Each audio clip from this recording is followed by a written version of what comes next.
BJP നേതാവ് advocate Jayasuryan ബോണ്ടുകളിലൂടെ ഒഴുകിയ കോടികൾ 7000-ഓളം കോടികൾ 47%, ആ പണത്തിൽ 47% സ്വീകരിച്ച പാർട്ടി. എല്ലാ കാലത്തും അധികാരത്തിലിരിക്കുന്ന ഓരോ രാഷ്ട്രീയ പാർട്ടിക്കും ആ രീതിയിലുള്ള അപ്രമാദിത്വമുണ്ട്, മേധാവിത്വമുണ്ട്. പക്ഷേ സുപ്രീം കോടതി പോലും ഈ നിലപാടെടുത്ത സാഹചര്യത്തിൽ ബോണ്ട് ആരിൽ നിന്ന് വാങ്ങി, ഏത് തരത്തിൽ വിനിയോഗിച്ചു എന്നൊക്കെ വെളിപ്പെടുത്താത്ത സാഹചര്യത്തിൽ, അല്ലെങ്കിൽ അത്തരം വെളിപ്പെടുത്തലുകൾ സാഹചര്യത്തിൽ ധാർമ്മികമായി രാഷ്ട്രീയമായി ബിജെപിയെ പ്രതിരോധത്തിലാക്കുന്നില്ല ഈ സാഹചര്യം? ഒരിക്കലുമില്ല. മാത്രമല്ല, ഈ ഒരു നിർദ്ദേശം മുന്നോട്ട് വെച്ചതും ഇത് നടപ്പാക്കിയതും ബിജെപി ആണ്. ഇതിനു മുമ്പ് ഇങ്ങനെ ഒരു ഇലക്ട്രൽ ബോണ്ട് പോലും ഇല്ലാതിരുന്ന ഒരു കാലഘട്ടങ്ങളിൽ അഴിമതി അതേ പൂർണ്ണമായിട്ടും അംഗീകരിക്കപ്പെട്ട ഒരു കാലഘട്ടമായിരുന്നു. അതിന് അറുതി വരുത്തിക്കൊണ്ടാണ് അരുൺ ജെയ്റ്റ്ലി ഇങ്ങനെ ഒരു നിയമം കൊണ്ടുവരുന്നത്. അതിൽ കൃത്യമായും അക്കൗണ്ടഡ് മണിയിലൂടെ മാത്രം സ്റ്റേറ്റ് ബാങ്ക് ഓഫ് ഇന്ത്യയിലെ അക്കൗണ്ടിലേക്ക് അടച്ചാൽ മാത്രമേ ഈ പണം കൈമാറ്റം ചെയ്യാൻ കഴിയുകയുള്ളൂ എന്ന് വ്യക്തമായിട്ടുള്ള ഒരു നിയമം കൊണ്ടുവന്നു. നമ്മൾ ഓർക്കണം, അതിനു മുമ്പ് ഇങ്ങനെ ഒരു നിയമം ഉണ്ടായിരുന്നില്ല. എന്നാൽ നിയമപരമായിട്ടുള്ള മാറ്റങ്ങളെ ജനാധിപത്യത്തിൽ ആർക്കും എവിടെയും എപ്പോഴും ചോദ്യം ചെയ്യുക തന്നെ ചെയ്യാം. അത് ചെയ്യപ്പെട്ടിട്ടുമുണ്ട്. അതാണ് അതിന്റെ ശരി. ഇപ്പോ റഫാൽ കേസ് വന്നപ്പോഴും, പെഗാസസ് വന്നപ്പോഴും, 370-ാം വകുപ്പ് വന്നപ്പോഴും, പാർലമെന്റ് കെട്ടിടത്തെ സംബന്ധിച്ചും ട്രിപ്പിൾ തലാക്കും എന്ന് വേണ്ട വിവാദപരമായിട്ടുള്ള നിരവധി കാര്യങ്ങൾ കോടതി കയറിയിട്ടുണ്ട്. അങ്ങനെ കോടതിയിലെത്തുമ്പോഴെല്ലാം ഇതാ BJP-ക്കെതിരായിട്ട് കോടതി വരാൻ പോകുന്നു, കോടതി BJP-ക്കെതിരായിട്ട് വിധിച്ചിരിക്കുന്നു, അപ്പോൾ അത് BJP-യുടെ വലിയ പരാജയമാണ്, ഇതോടുകൂടി BJP തീർന്നു, നരേന്ദ്രമോദി താഴെ വീണു, അമിത്ഷാ തകർന്നു എന്നൊക്കെ അന്ന് ശബ്ദമുയർത്തിയതുപോലെയുള്ള ഒരു തനിയാവർത്തനം മാത്രമാണ് ഇത്. ഇവിടെ BJP-ക്ക് വ്യക്തമായ സ്റ്റാൻഡ് ഉണ്ട്. കോടതി ഇക്കാര്യത്തിൽ എന്തു പറയുന്നു അതനുസരിച്ച് മുന്നോട്ട് പോകാൻ പ്രതിജ്ഞാബദ്ധമാണ് ഭാരതീയ ജനതാ പാർട്ടി. അതല്ലാതെ കോടതിയെ ശുംഭരെന്ന് വിളിക്കുകയോ, ഇഷ്ടമില്ലാത്ത വിധി വരുമ്പം കോടതി വർഗീയ കോടതിയാണ്, RSS ആണെന്ന് കമ്മ്യൂണിസ്റ്റുകാർ പറയുന്ന പോലെ ഞങ്ങള് ഇത് കമ്മ്യൂണിസ്റ്റ് കോടതിയാണെന്ന് പറയുകയോ ഒന്നുമില്ല. ഈ രാജ്യത്തെ കോടതികളെയും നിയമ സംവിധാനങ്ങളെയും പരിപൂർണമായിട്ട് അംഗീകരിച്ചുകൊണ്ട് തന്നെ ഈ പറഞ്ഞ കാര്യങ്ങൾ നടപ്പാക്കിയാൽ മതി. കോടതി പറയുന്ന ഏത് സുതാര്യതയും അംഗീകരിക്കാൻ BJP തയ്യാറായിട്ടുമുണ്ട്. പിന്നെ മറ്റൊരു കാര്യം ഇവിടെ പറയുന്നത്, ഇങ്ങനെയുള്ള പണം കൊണ്ടാണ് വിലയ്ക്ക് വാങ്ങുന്നത് എന്നാണ്. ഇവിടെ വിലയ്ക്ക് വാങ്ങുമ്പോൾ ആരെയാണ് വിലയ്ക്ക് വാങ്ങുന്നത്? CPI-M-നെയാണ് വിലയ്ക്ക് വാങ്ങുന്നത്, കോൺഗ്രസ് I-യെയാണ് വിലയ്ക്ക് വാങ്ങുന്നത്, അല്ലേ? അപ്പോ അങ്ങനെ ഞങ്ങളൊക്കെ വിലയ്ക്ക് വിൽപ്പനയ്ക്ക് വെച്ചിരിക്കുന്ന ചരക്കാണെന്ന് സ്വയം സമ്മതിക്കുന്നതിന് തുല്യമല്ലേ അങ്ങനെയുള്ള ആരോപണം? അതായത് ഇന്ത്യയിൽ 25-ൽ പരം CPI-M MLA-മാരാണ് ഇന്ന് BJP-യിലുള്ളത്. നമ്മുടെ ഈ കൊച്ചു കേരളത്തിൽ തന്നെ ശിവദാസ മേനോൻ ധനകാര്യ മന്ത്രിയായിരുന്നു. ഇവിടെ നമ്മുടെ മന്ത്രിസഭയിൽ, ഇടതുപക്ഷ മന്ത്രിസഭയില് ധനകാര്യമന്ത്രിയായിരുന്നു ശിവദാസ മേനോൻ, അൽഫോൺസ് കണ്ണന്താനം, അതുപോലെ അബ്ദുള്ള കുട്ടി, ഇങ്ങനെ വലുതും ചെറുതുമായിട്ടുള്ള എത്രയോ പേര്. ഇവരെയൊക്കെ പണം കൊടുത്തു വാങ്ങിയതാണ് എന്ന് പറഞ്ഞാൽ, ഞങ്ങൾ കമ്മ്യൂണിസ്റ്റ് നേതാക്കന്മാരൊക്കെ പണം തന്നാൽ അങ്ങ് വിലയ്ക്ക് വിൽക്കപ്പെടുന്ന ചരക്കുകളായെന്ന് സമ്മതിക്കുന്നതിന് തുല്യമല്ലേ? അപ്പോൾ അത് കേവലം ഒരു ആരോപണം മാത്രമാണ്. ഞാനൊന്ന് ചോദിക്കട്ടെ, ഇലക്ട്രൽ ബോണ്ടുമായി ബന്ധമില്ല, ഞങ്ങൾ അതിനെതിരാണ് എന്ന് CPI-M പറയുമ്പോൾ CPI-M-ന് കിട്ടുന്ന പണത്തിന്റെ അക്കൗണ്ടബിലിറ്റി എവിടെയാ? ഏത് അക്കൗണ്ടിൽ കൂടിയാണ് സുതാര്യമായിട്ടാണ് CPI-M പണം കൈപ്പറ്റുന്നതും ചെലവാക്കുന്നതെന്നും പറയാനുള്ള ബാധ്യതയില്ലേ?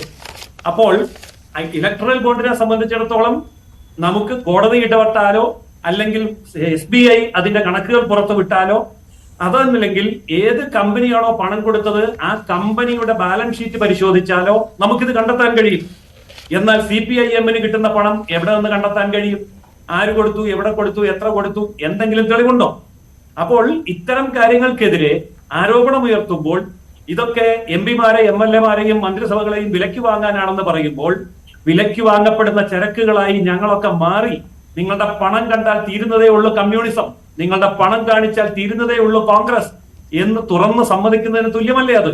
അത് അങ്ങേയറ്റം ലജ്ജാകരമായിട്ടുള്ള ഒരു സ്റ്റാൻഡല്ലേ? ശരി, അഡ്വക്കേറ്റ് ജയസൂര്യൻ, ഞാനൊന്ന് ഇടപെട്ട് ചോദിക്കട്ടെ. സുതാര്യതയിലുള്ള നടപടിക്രമങ്ങൾ മാത്രമാണ് നടക്കുന്നത്, കോടതി പറയുന്നതിനെ ഞങ്ങൾ അംഗീകരിക്കുകയാണ് എന്നൊക്കെ പറഞ്ഞ് തുടങ്ങിയതാണ് താങ്കൾ. അതുകൊണ്ടാണ് ഞാൻ ഇടപെട്ട് ചോദിക്കുന്നത്. ആ രാഷ്ട്രീയത്തിലേക്ക് കടക്കുന്നതിന് മുമ്പ് SBI-യോട് കോടതി കൃത്യമായി ചോദിക്കുന്നു, എന്തുകൊണ്ട് സീരിയൽ കോഡ് പുറത്തുവിടാൻ തയ്യാറാകുന്നില്ല, എന്തുകൊണ്ട് അത് മറച്ചു വെക്കാൻ ശ്രമിക്കുന്നു എന്ന രീതിയിൽ വലിയ രീതിയിലുള്ള വിമർശനം ഒരു തവണയല്ല ഇന്നുകൂടി SBI-ക്ക് ആ രീതിയിലുള്ള വിമർശനം സുപ്രീം കോടതിയുടെ ഭാഗത്തുനിന്നുണ്ടായി. അത് പുറത്തുവിടണമെന്ന് എന്ന് പറയുന്നത് സുപ്രീം കോടതിയാണ്. അല്ലാതെ ഞങ്ങളിതാ ഈ വിവരങ്ങൾ പുറത്തു വിടുകയാണ് എന്ന് ഒരു ഇൻസ്റ്റിറ്റ്യൂഷൻ പറയുന്നതല്ല. സുപ്രീം കോടതിയുടെ നിശിതമായ വിമർശനത്തിന് ശേഷം ഇത് പുറത്തുവിടാൻ നിർബന്ധിതമാവുകയാണ്. അതിലെവിടെയാണ് സുതാര്യത? സ്വാഭാവികമായിട്ടും എന്തോ മറച്ചു വെക്കാനുള്ള ശ്രമം ഏതെല്ലാം ഭാഗങ്ങളിൽ നിന്ന് നടന്നു എന്നല്ലേ പുറത്തുനിന്ന് കാണുമ്പോൾ തോന്നുക? അങ്ങനെ തോന്നുന്നതിൽ യാതൊരു അർത്ഥവുമില്ല. അതിലൊരു വസ്തുതയുണ്ട്. ആ വസ്തുത എന്താണെന്ന് ഞാൻ പറയാം. ഇപ്പോൾ ഏതെങ്കിലും ഒരു രാഷ്ട്രീയ പാർട്ടിക്ക് ഏതെങ്കിലും ഒരു സ്ഥാപനം, ഒരു വ്യക്തി പണം കൊടുത്താൽ അത് പരസ്യപ്പെടുത്തുന്ന പക്ഷം ആ സ്ഥാപനത്തിനും ആ വ്യക്തിക്കുമെതിരെ എതിർ രാഷ്ട്രീയ പാർട്ടികൾ ഭരണത്തിലിരിക്കുന്ന സംസ്ഥാനങ്ങളിലോ കേന്ദ്രത്തിലോ നടപടികൾ ഉണ്ടായി എന്ന് വരാം, രാഷ്ട്രീയ വിരോധമുണ്ടായി എന്ന് വരാം. അങ്ങനെ വരുമ്പോൾ ആ സ്വകാര്യത തന്നെ അയാൾക്ക് അപകടകരമായിട്ട് വരാം. അതാണ് അതിന്റെ പിന്നിലുണ്ടായിരുന്ന വസ്തുത. ഇനി അതല്ല, ഇത് കൃത്യമായും വെളിപ്പെടുത്തുക തന്നെ വേണം എന്ന് കോടതി പറഞ്ഞാൽ തീർച്ചയായിട്ടും അത് വെളിപ്പെടുത്തണം. അതിന് യാതൊരു എതിർപ്പും BJPക്കില്ല. വെളിപ്പെടുത്തട്ടെ, എല്ലാവരും വെളിപ്പെടുത്തണമെന്ന് മാത്രം. കോൺഗ്രസും വെളിപ്പെടുത്തണം, സകല പാർട്ടികളും വെളിപ്പെടുത്തണം. അതല്ലേ കോൺഗ്രസ് കോടതി പറഞ്ഞത്. അല്ലാതെ BJP മാത്രം വെളിപ്പെടുത്തണം, കോൺഗ്രസിന്റേത് വെളിപ്പെടുത്തണ്ട എന്ന് കോടതി പറഞ്ഞിട്ടുണ്ടോ? CPMന്റേത് വെളിപ്പെടുത്തണ്ട കോടതി പറഞ്ഞിട്ടുണ്ടോ? അങ്ങനെ എല്ലാവരും വെളിപ്പെടുത്താൻ മുന്നോട്ട് വരട്ടെ, എല്ലാം സുതാര്യമാവട്ടെ എന്നാണ് BJPയുടെ അഭിപ്രായം. വ്യവസായ സംഘടനകൾ കോടതിയിൽ നടത്തിയ നാടകീയമായ നീക്കം പൊളിയുകയായിരുന്നു. സ്വാഭാവികമായിട്ടും ഏറ്റവും കൂടുതൽ പങ്ക് പറ്റി എന്ന രീതിയിൽ BJPക്ക് അതിനകത്ത് കൂടുതൽ സ്റ്റേക്ക് ഉണ്ട്, കൂടുതൽ ഉത്തരവാദിത്തമുണ്ട്. അതിലെല്ലാം ഉപരി ഭരിക്കുന്ന പാർട്ടിയാണ്. ഈ വലിയ സ്വാധീനം ഏത് ഭാഗത്തു നിന്നാണ്? സംഘടനകൾ ഇത് ആർക്ക് വേണ്ടിയാണ് നീക്കം നടത്തുന്നത് എന്ന് ചോദിക്കുമ്പോൾ വിരൽ ചൂണ്ടപ്പെടുന്നത് സ്വാഭാവികമായിട്ടും ഭരണത്തിലിരിക്കുന്ന അധികാരമുള്ള പാർട്ടി തന്നെയായിരിക്കും എന്നതിൽ എന്താണ് സംശയം? ഒരിക്കലുമല്ല. ഇവിടെ 20,000 കോടി രൂപയുടെ ബോണ്ടുകളാണ് വിറ്റഴിക്കപ്പെട്ടിരിക്കുന്നത്. അതിൽ 6,000-നും 7,000-നും ഇടയ്ക്ക് കോടിയാണ് BJPയുടെ NDAക്ക് കിട്ടിയിരിക്കുന്നത്. ബാക്കി 14,000 കോടി, അതായത് മഹാഭൂരിപക്ഷം പോയിരിക്കുന്ന ഇന്ത്യ മുന്നണിയിലെ ഘടകകക്ഷികളിലേക്കാണ്. അങ്ങനെയാണെങ്കിൽ BJPക്ക് വേണ്ട ഭൂരിപക്ഷം ആൾക്കാർ പൈസ കൊടുക്കാൻ. ഭൂരിപക്ഷം പൈസ പോയിരിക്കുന്നത് 14,000-ലധികം കോടി പോയിരിക്കുന്നത് ഇന്ത്യ മുന്നണിയിലെ ഘടകകക്ഷികൾക്കാണ്. അതായത് 30 MLA, 10 MLA, 12 MLA, ചെറിയ MLA-മാരുള്ളവർക്ക് കിട്ടിയിരിക്കുന്ന തുകയും 303 MLA അല്ല MP 303 MP ഉള്ള BJPക്ക് 6,000-ലധികം കോടി കിട്ടുമ്പോ 20, 30, 15 ഒക്കെ MP-മാരുള്ളവർക്ക് കിട്ടിയിരിക്കുന്ന 1,700 കോടി, കോൺഗ്രസിന് 1,400 കോടി, 1,200 കോടി, ഇങ്ങനെയല്ലേ? അതിന്റെ ഒരു പ്രൊപ്പോർഷനേറ്റ് വെച്ച് നോക്കുകയാണെങ്കിൽ ഇവർക്കൊക്കെ 10,000-കണക്കിന് കോടി കിട്ടേണ്ടതല്ലേ? അപ്പൊ യഥാർത്ഥത്തിൽ 20,000 കോടിയിൽ 14,000 കോടിയും ഇന്ത്യ മുന്നണിയിലെ ഘടകകക്ഷികളിലേക്കാണ് പോയിരിക്കുന്നത് എന്ന് കാണാൻ കഴിയും. അല്ലാതെ BJP അധികാരം ഉപയോഗിച്ചുകൊണ്ട് ആരിൽ നിന്നും ഒന്നും പിടിച്ചു വാങ്ങിയതല്ല എന്ന് ആ കണക്ക് തന്നെ വ്യക്തമല്ലേ? ഓക്കെ, ഞാൻ തിരികെ എത്താം. അഡ്വക്കേറ്റ് വസന്ത് തെങ്ങുപള്ളി, അതൊരു